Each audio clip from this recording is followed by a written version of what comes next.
Outward is an open world RPG, which for once you're not some kind of special superhero or the last child from a prophecy.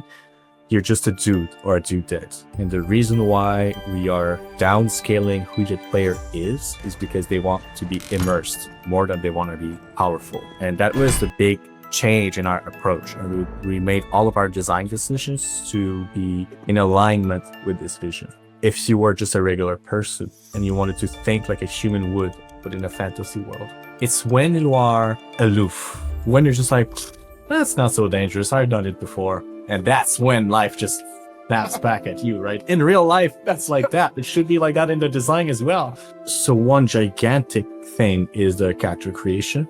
In Outward 1, like, we had very ugly protagonists.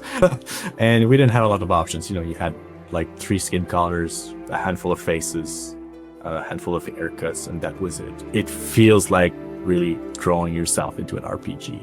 You choose a background, you choose traits, you have a very granular system to modify and customize your character to your liking. One of the big thing is you choose one of 3 starting locations. So as a regular person, what justifies throwing yourself into danger? How do you become an adventurer? Well, we have 3 different quests depending on which city you choose. So if you are in Simeon's Bastion, you are a homeless person, you're desperate. In Tramontaine, you are a miner and you're trying to like improve your status and your quality of life. In Haboob, you are just a clerk who just bought a house. What could possibly go wrong? You know, and very mundane situations, like you're not special or anything, but something special happens to you, and then you have to live up to the situation. We want a weather system that is very dynamic. So now we have a year-long calendar with seasons, and you just go through all that. So it's going to be winter, and then it's spring, and then summer, and does change like what kind of stuff can be found, what kind of armor you need to wear. Dual wielding is gigantic. So now you can combine anything that goes in one hand, and that opens up a lot of possibilities. In Outward 1, like, you had your offhand that could only have a set amount of things, and you had your main hand. Now you can just interchange. You can have 2 shields if you want. It sucks. I don't recommend, but you can.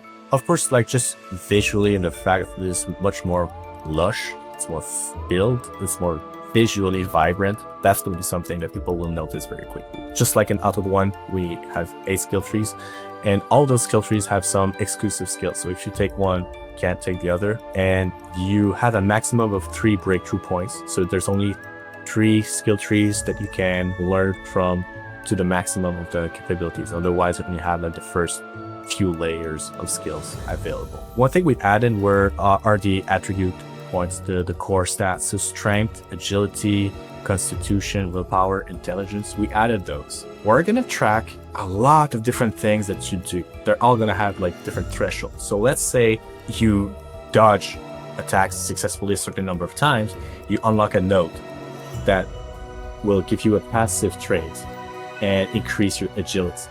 So very small incremental changes. We start with very simple things, and it expands us in more and more circles. So you won't be able from the very start to unlock all 3 skill trees just because you have the cash to do it. You will have to have experience. You will need to have practiced the life of danger in Ori to be able to understand, like, get to the next level of the skill trees. Other than that, well, I think it's important to note that all 4 regions are new regions. So it's really just completely new environment to explore.